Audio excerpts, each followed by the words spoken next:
I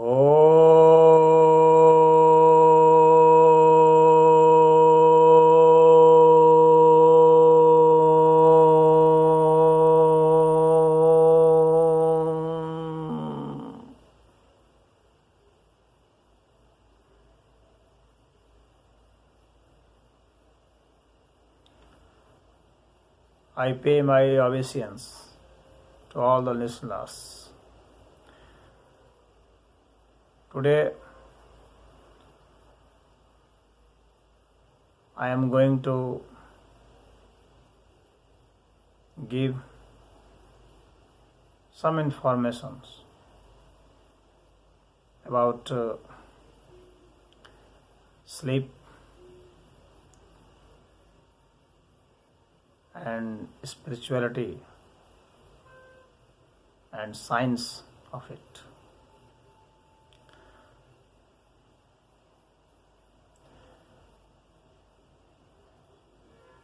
It is of general observation that a person needs sleep for a good health, good memory, and good intuitive quality.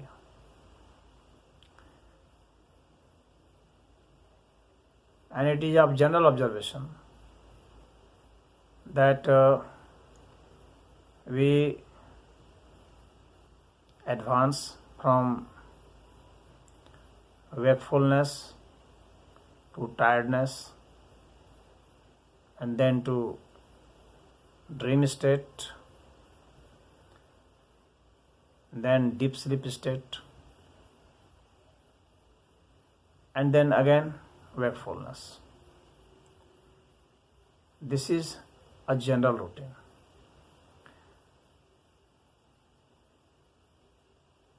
But in sleep state, there are many mystic things that could be resolved and that could be experienced as well. That state could be realized by various meditation process. But before going to that, this will be discussed in the later phase of the video. But previously, I would like to state that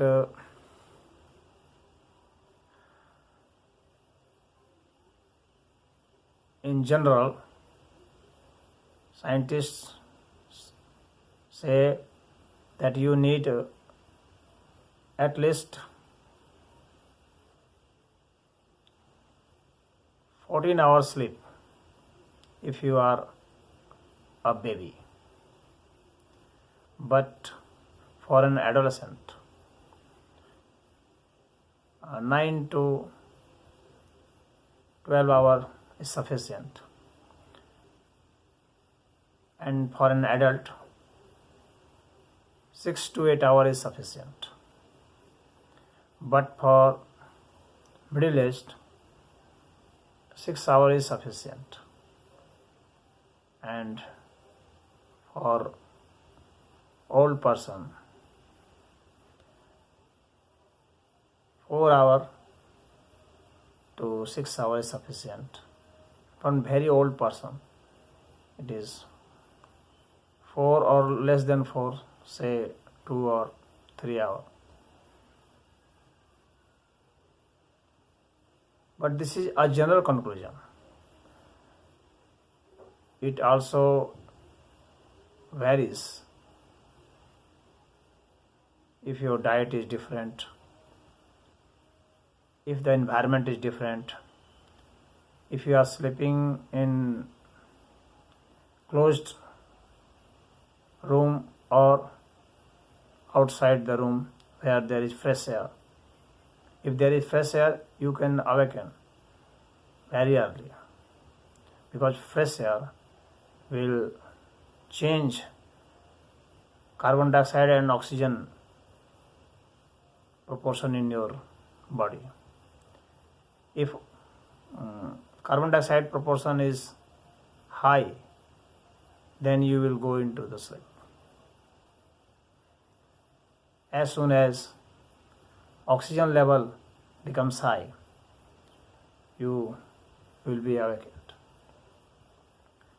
So the ratio of carbon dioxide and oxygen is very important in our sleep awakening mechanism.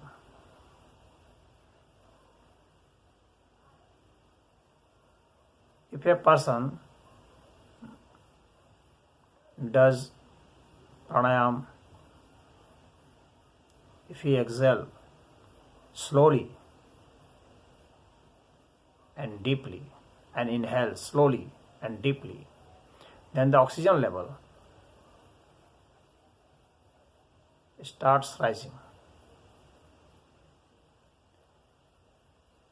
And this will change the proportion of oxygen with respect to carbon dioxide. So when oxygen level becomes high, you will be refreshed, you will be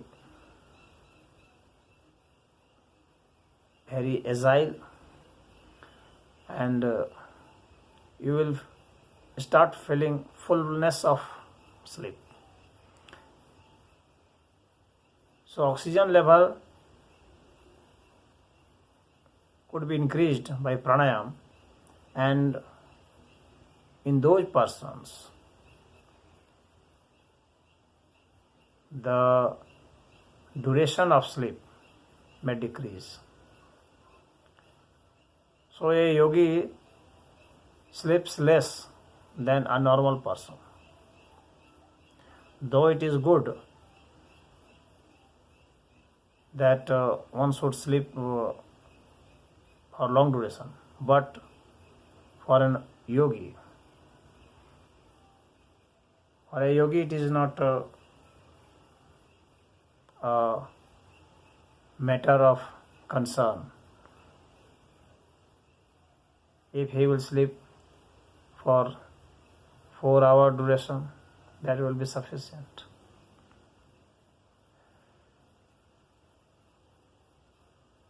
In reality, we do not need sleep.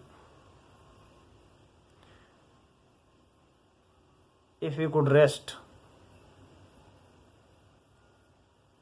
if our body feels fullness of sleep by doing some meditative process or yogic process, then there is no need to go to sleep for so much duration. Only snap sleeping will be sufficient.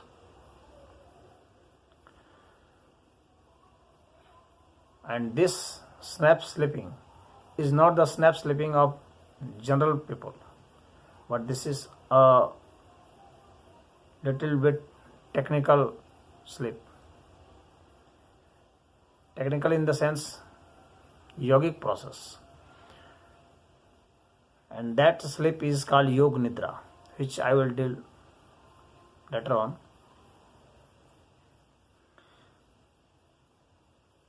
Our mind has, in terms of science, I would like to say that our mind has thalamus region, and that part of the brain which is anterior thalamus, that is responsible for sleeping, and posterior thalamus is responsible for awakening. If there is damage in posterior portion, sleeping may be changed, it may be abnormal. So scientists used to say that this region of hypothalamus is also linked with the circadian movement and circadian clock of our body. We have a biological clock in our body, and that biological clock corroborates with the outer world physical clock. We have DNA clock, so molecular clock that is present in our body. It changes our system according to outer clock. It has the capacity to change itself. But the region which corroborates with the outer clock, internal clock corroborates with the outer clock at only fixed duration, that is 2 to 4 a.m. and 2 to 4 p.m. This two phase is very important, and a yogic person knows this, that this two phase must be included in our sleep. Otherwise, only duration of sleep is not very important. Suppose you sleep at 5 a.m. and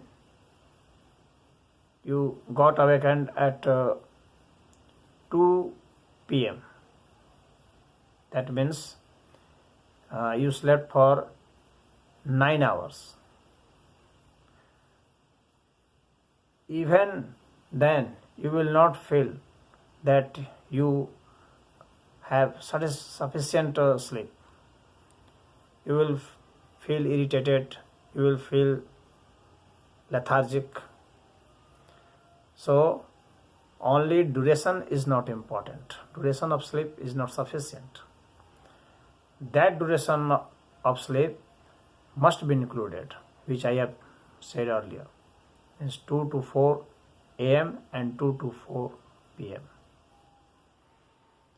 If that is included, then 4 hours sleep is sufficient, 6 hours sleep is sufficient, 2 hours sleep is sufficient.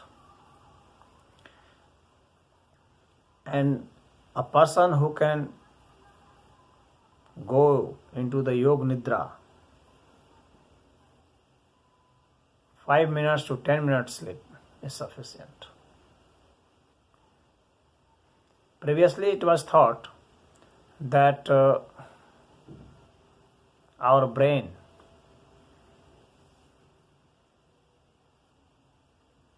rests in sleeping state. But now scientists are saying that it is not that case. In fact, our brain works more efficiently, more fastly, and more actively during sleep state.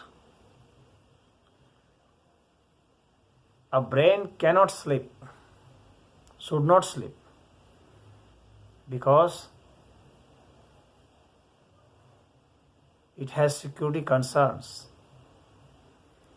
It knows that if it will go for the rest state, body can perish, body can be attacked. So brain cannot take risk. So it is always awakened.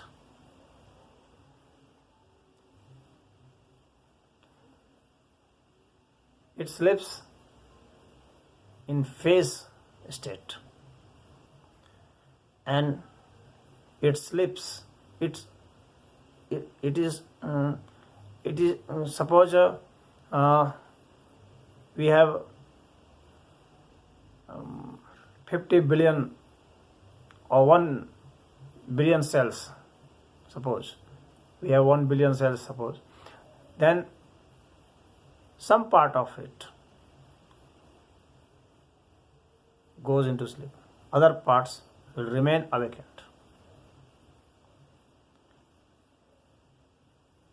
And then in relay form it will go into sleep. It will never sleep entirely.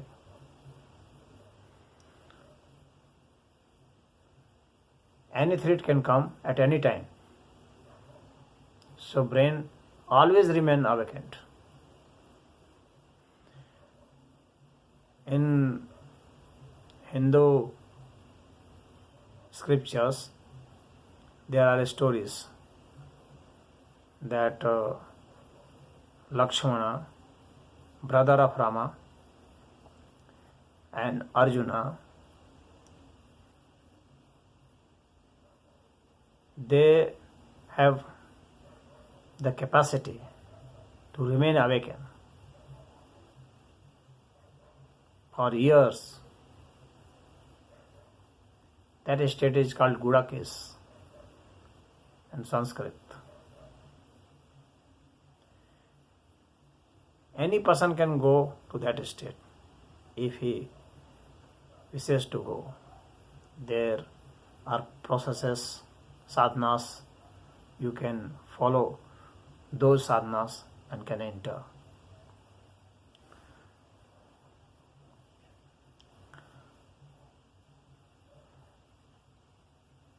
In 1997,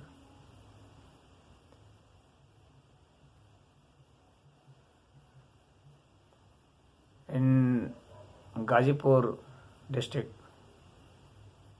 at Adarsh village,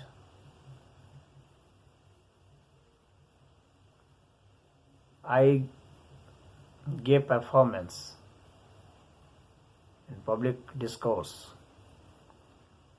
for continuously 4 days without going to sleep.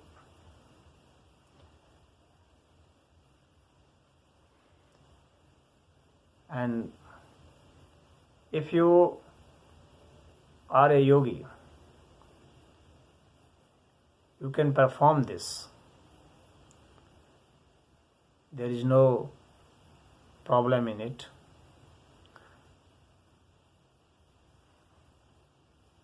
In our brain, scientists are saying that there are 3 waves: delta, theta, and alpha waves. Alpha wave is responsible for awakening,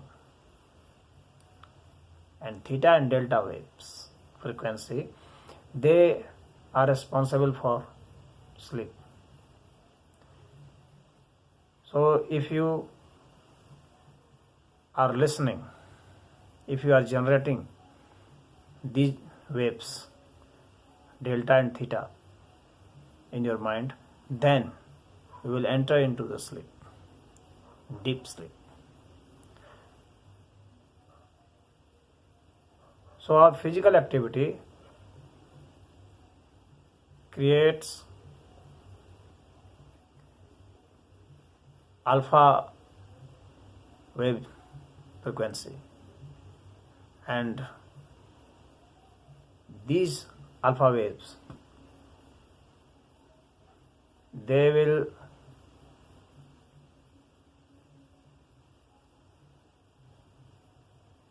increase toxin level in our body.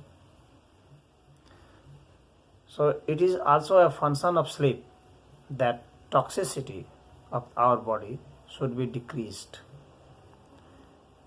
This is also a good function. More we accumulate toxins, more we become lethargic and diseased.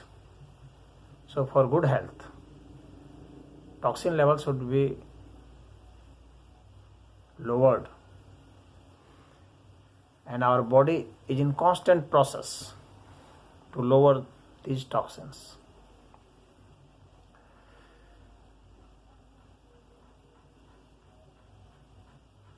If you go into sleep, deep sleep,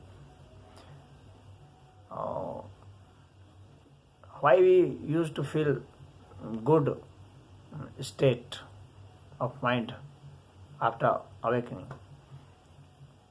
In our mind, endorphin level increases. Beta endorphin especially. Dopamine protein also increases.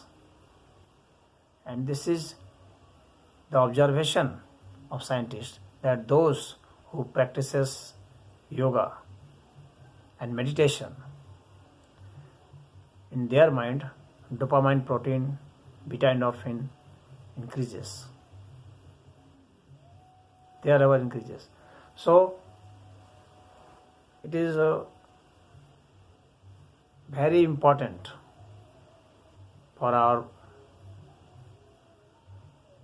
health and for our happiness that these proteins, dopamine proteins, they should increase. Their level should increase. So when you go into the meditation, beta endorphin will increase and need of sleep will decrease.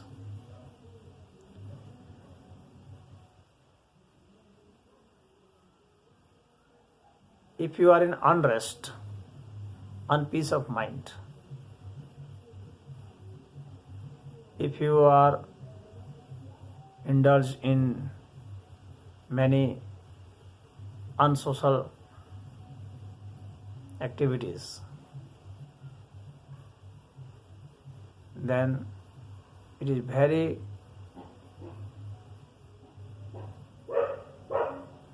very much possibility that you will not get a good sleep.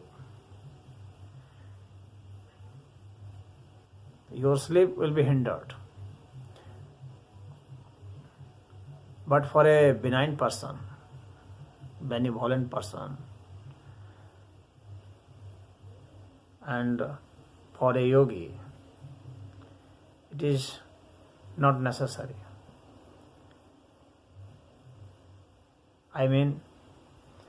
If they will not go into the sleep, they will not be disturbed, even then.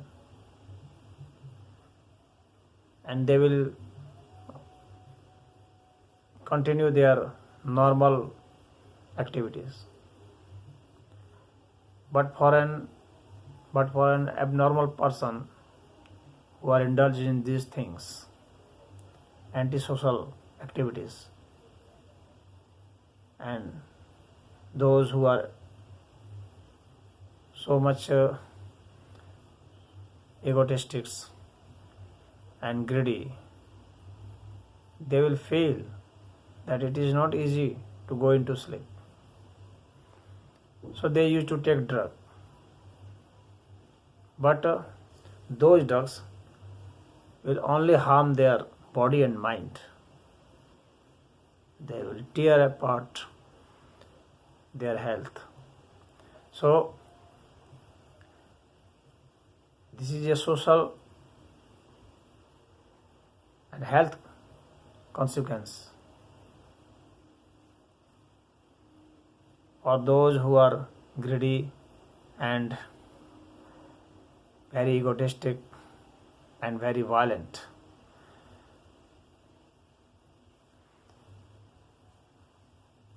Now, I would like to say that in dreaming state,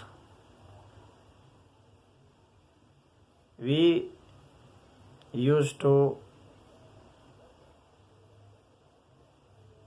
decrease the toxin level, and dreaming state is necessary also for going into deep sleep, because we could process only through them. there are many psychologists like Sigmund Freud, Carl Jung, Abraham Maslow. They used to say that dream is a necessary thing for entering into sleep state, and it is our suppressed libido that is manifested in dream state. But this is only one part of functions of dream. There are many other functions also. That is protective function, regulatory function, that is entertaining function also, intuitive function also. And to fulfill our desire also. In dream our desires get fulfilled. Because it is not possible for every person to realize their desires in awakened state. So mind used to give that image, that feeling of fulfillment in dream state. Then and there it is possible to survive. Otherwise people would go into madness. So for our survival, dream is necessary. A beggar never become a beggar in its dream state.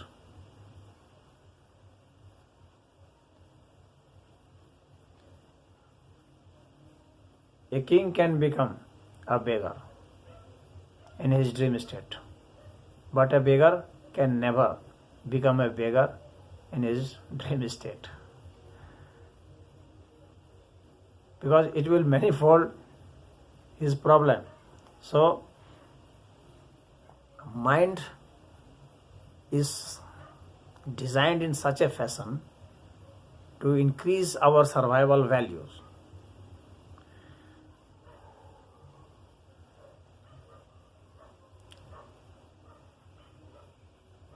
I would like to give you some tips on lucid dreaming and Yog Nidra.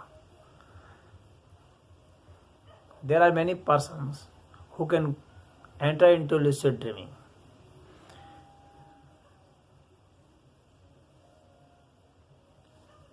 Those who have prefrontal cortex in a developed state, they can go into dreaming state, lucid state. So lucid dreaming is very easy for them, but for others they need some practices. I will give you some hint on this. If you want to enter into lucid state, then you should go into the relaxed state on your bed, and then deep slowly and exhale more than inhale, and exhale slowly, inhale slowly, not very fast.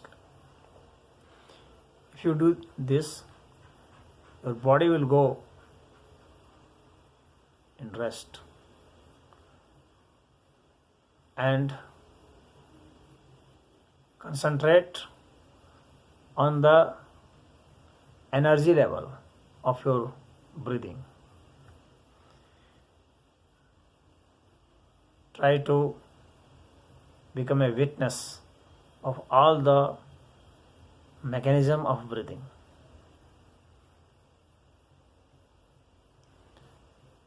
And then you will realize that you are entering into a state of dreaming. That is lucid dreaming. You will know in your dream that you are dreaming. This is the lucid dreaming. And here there is a chance for go into the meditation state. Hindus have developed meditation state even in the dreaming state. This is the height of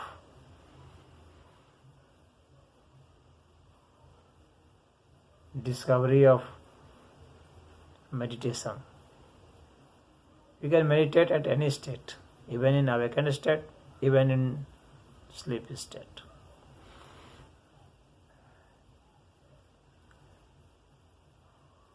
When you will start dreaming, lucid dreaming, then it is very easy to go into meditation state, that is Yoga Nidra. If you are not able to go into lucid state by acknowledging the mechanism of exhaling and inhaling, then you should imagine any object which is liked by you. Suppose a flower of rose or lotus. Now you can imagine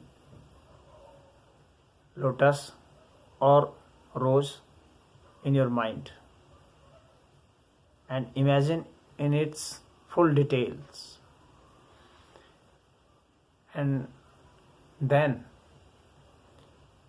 not only you should imagine its color and texture and its shape, but also its fragrance and the effect of fragrance. And then it is very easy to start dreaming of that flower, and that flower will be a mark for awakening in the dreaming state, and that is the lucid dreaming.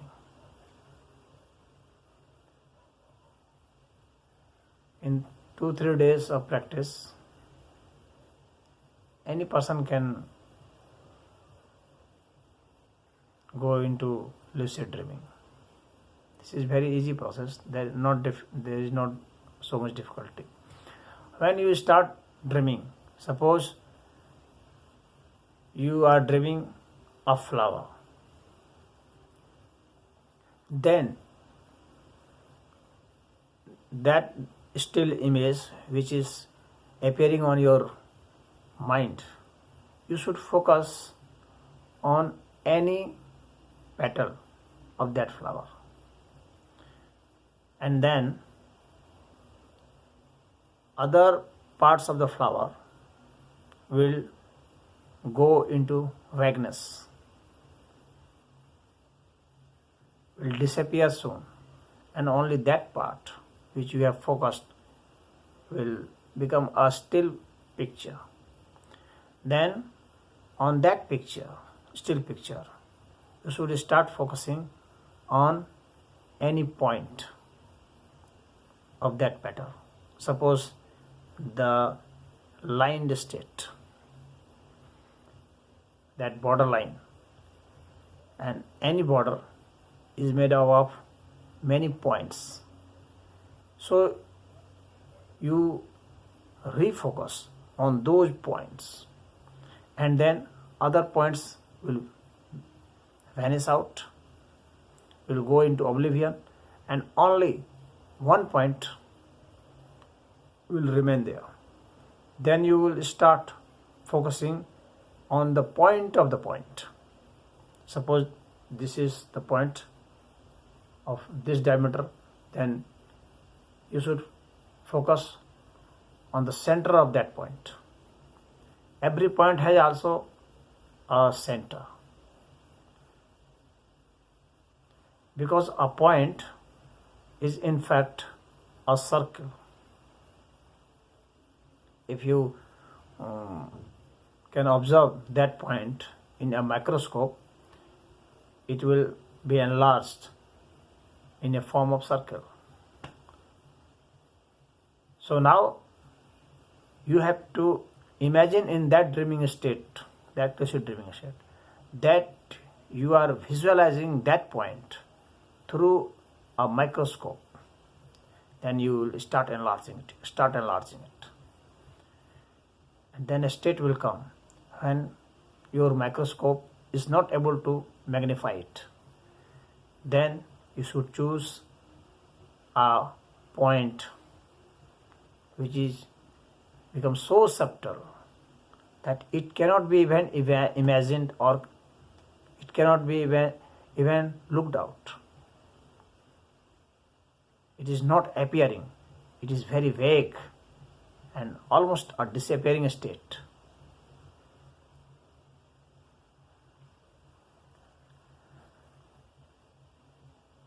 After doing this, a sparkle of light will reappear in your mind, and then you may visualize light and many colors and even sound also.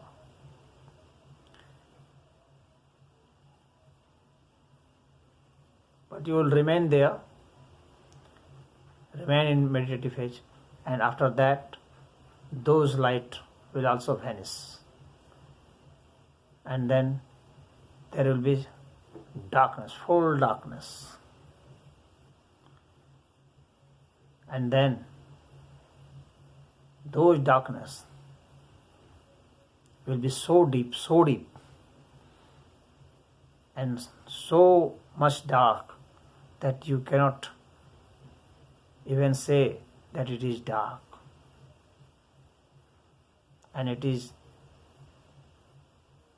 darkness not on the level of light with respect to light only, but it will be dark with respect to space also. Hence it will broaden in its space. You cannot find out its end. Means an infinite darkness with infinite glowing light, and both the paradoxes will be the same. Means at one time only they would appear. Means at the same time you will feel darkness, and at the same time you will feel light. So darkness and light will appear at the same time, and with so much intensity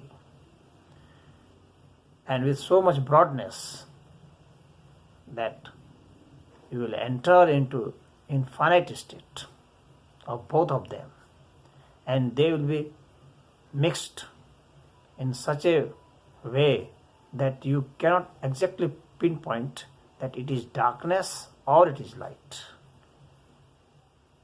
Means another state.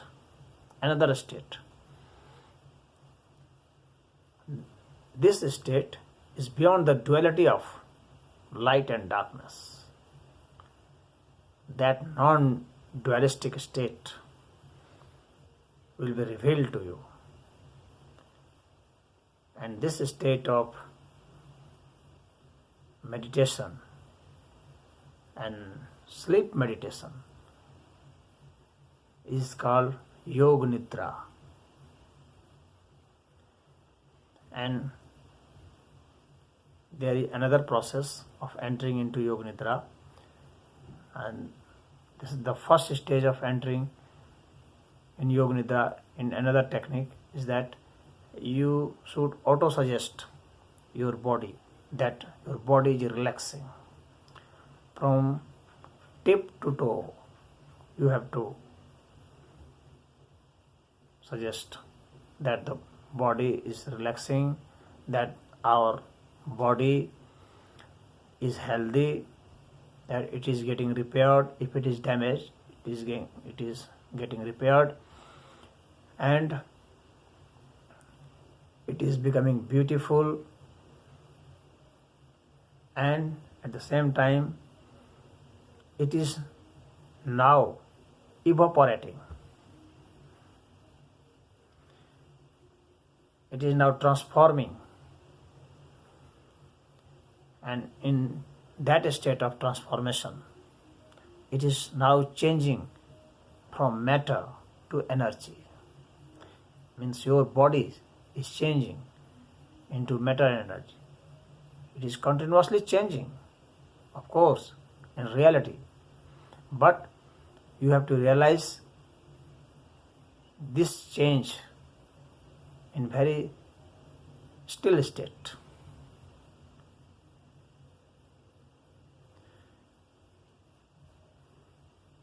With your intellect, with your relaxed mind, you will know the life force within your body, which is continuously changing the matter into energy, and then energy into ether, and then ether into consciousness, and consciousness into super consciousness and cosmic consciousness. So gradually, from toe to tip to toe, you can choose anyway, but generally we used to choose our finger first, hand finger or finger of leg. You can choose anyway, and gradually suggest, and not only suggest, but you have to feel the change in the matter. How you will feel the change? If you will relax, then you will feel that your veins are contracting and relaxing, and the pumping of the blood in the veins and arteries, you will feel those pumping, and the relaxing and pumping of your heart and your arteries and veins and your muscles, the mechanism of contracting and expansion and contraction. You will feel the mechanism, and then how they are contracting and what changes are going on in the contraction and relaxation state. You will start feeling, and that feeling will process you into more dynamic state of changing, and then a time will come when you will not be in the body state, but you will be in the mind state, and that mind state will be Yoga Nidra. And even entering for a while, for 1 minute or 2 minutes or 5 minutes, that will be sufficient for reviving your mind and body power.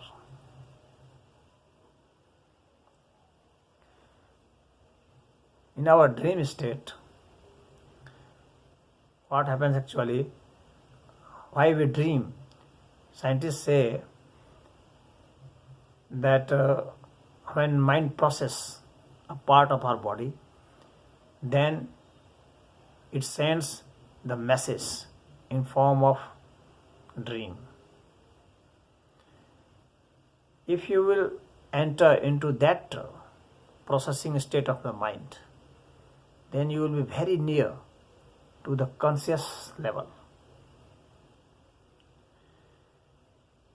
And it will be very interesting as well as satisfying. You will get a very satisfying state that a change in the mind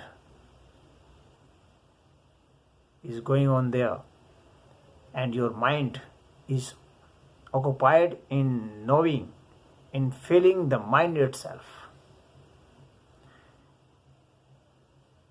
And here I am stating mind in form of physical and mind in form of consciousness level. So we have to process and we have to feel the process, the mind in physical state and mind in conscious state. If we can process through them, if we can do our sadhana, if we can enter into it, then a state will come when we will realize our mind from our mind. We will realize our mind by our mind itself. So, at that state, knowing and knowable will be one, and then knowledge will be one. And this state of knowing, knowable, and knowability will be a one state form. And many scientists say, especially Roger Penrose has given the theory, orchestrated reduction theory, in which he say that our microtubule is in the state of quantum mechanism, and microtubule is the organelle where information has been processed. Means our consciousness can be located there. So we should enter into that microtubule. That microtubule is present in every neuron and in fact in every cell of our body. And in that microtubule, there is a protein called microtubulin, where this quantum process is going on.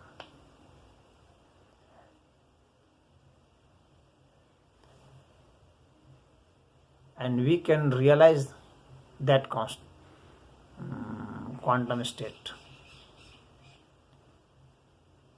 And scientists are also saying that in the entangled state of electronic mechanism, when electrons are entangled,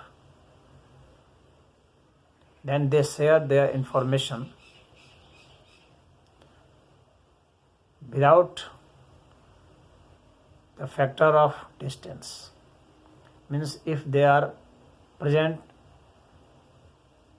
at very vast distances, then the information is always available to both of them at the simultaneous state, at the simultaneous time, simultaneously. So this information is universal, and we can enter into that through Yoga Nidra.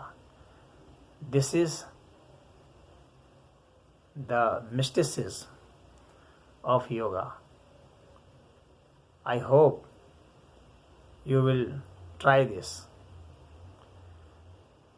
and you will realize Yoga Nidra, and then you can use your sleep state for meditation process also. And if someone wants to realize uh, his or her desire in outer world, they can also use this sleep state as well for realizing our success in outer world also. Suppose you want anything in outer world, you want a vehicle or you want a house, so you or you want any position, you should contemplate on its great detail while sleeping.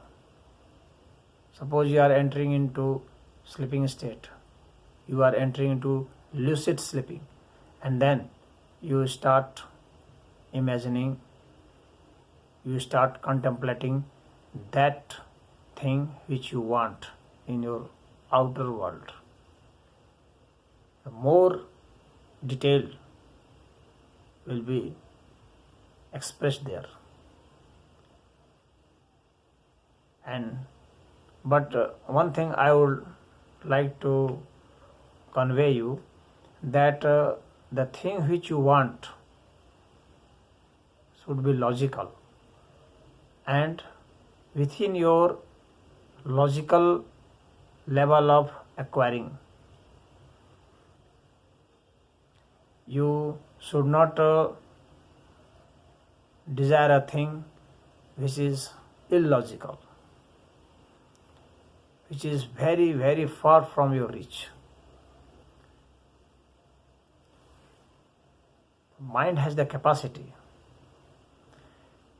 to generate matter, because after all, it is consciousness which brings matter for us. Suppose you want to build a house, you start thinking over it. You start imagining its map and its design and your economic resources for accomplishing that.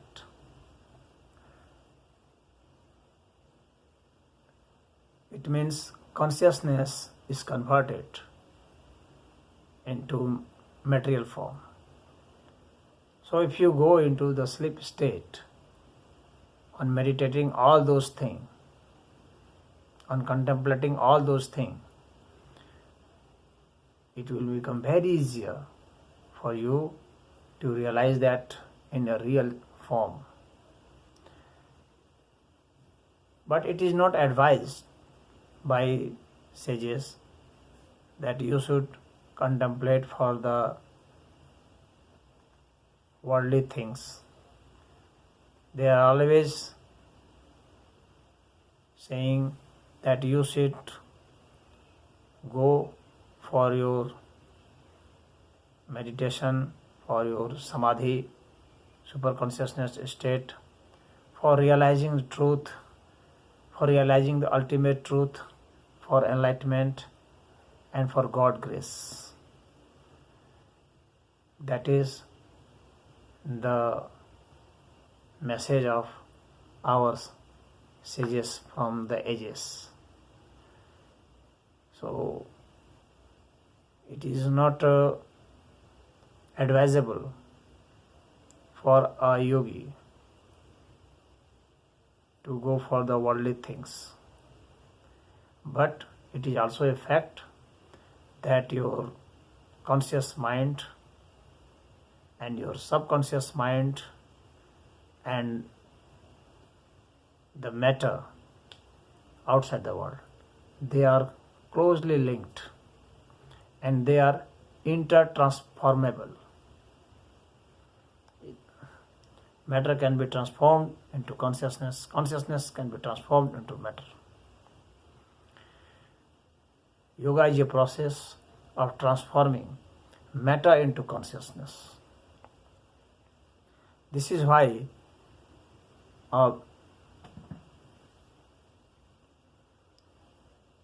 a fat person gets converted into a lean and thin yogic person. But the fat of a worldly man gets converted into energy and ether and consciousness, very high consciousness, cosmic consciousness, that is called in a yogi. This is why there is glow in the face of yogi. There is glow in his smile. There is glow in his words. And that glow is in its reality the transformed matter. So this is interconvertible. In Yoga Nidra, you can convert matter into consciousness. It is up to you. Or you can change your consciousness into matter if you have worldly desires. But those worldly desires will bring sorrow and grief and pain for you. So if you want to relieve from pain, grief, sorrow, unpeace, you should transform matter into consciousness. And that is the way of yoga. That is the way of meditation. That is the way of devotion. So this is the message. Om Hari.